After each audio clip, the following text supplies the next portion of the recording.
Hi all, welcome back. Today I am going to share my family recipe of making khajoor.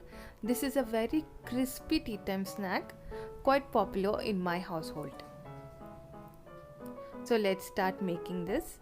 I am going to take around 250 grams of Bombay Rava or suji. The same measuring cup I am going to take 250 grams of maida or all-purpose flour and 250 grams of sugar. Into this I am also going to add around 3 tablespoons of fennel seed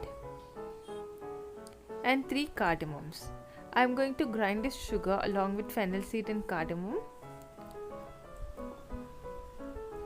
I am going to grind this in a mixer grinder. Adding this powdered sugar into the bowl. Also I am going to add 100 grams of poppy seed or khashkhash. Also adding 250 grams of khoya.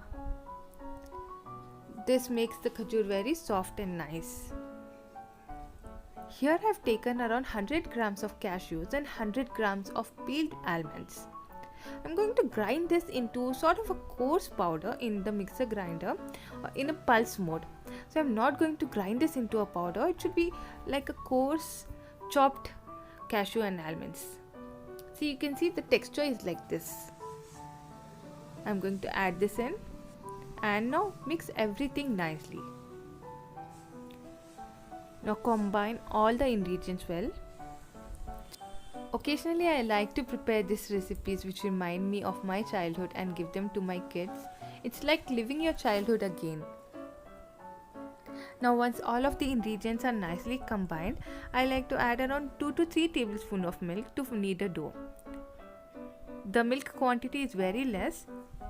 Do not add more, it will be very difficult to form a dough. So once everything is nicely kneaded, I am going to apply ghee on top of it and let it rest nicely. So once it rests, the suji is going to absorb the moisture and it's going to turn out very crispy and soft at the same time. So it's nicely rested. Let's start rolling out the dough. I'm taking a bigger quantity of dough in my palm like this and start rolling out a thick roti. It is very easy to roll out this since most of the ingredients are grinded in this. I'm going to cut diamond shape and then I'm going to take out the ones which are perfectly diamond, and the remaining ones I'm going to again mix it into the dough and roll them out again. Follow the same procedure until all of the shapes are nice and diamond. So it is half-inch thick.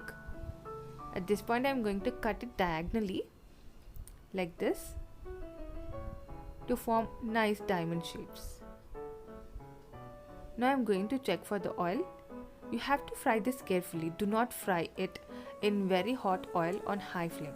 You have to fry this on hot oil but on very medium to low flame, so that it doesn't overcook or it doesn't burn from outside and still remain uncooked from inside. You have to fry this on low flame for a couple of minutes until it is nicely cooked from inside out. So this way it is crispy and well cooked. The oil should be hot but the flame should be on low to medium when you're frying this.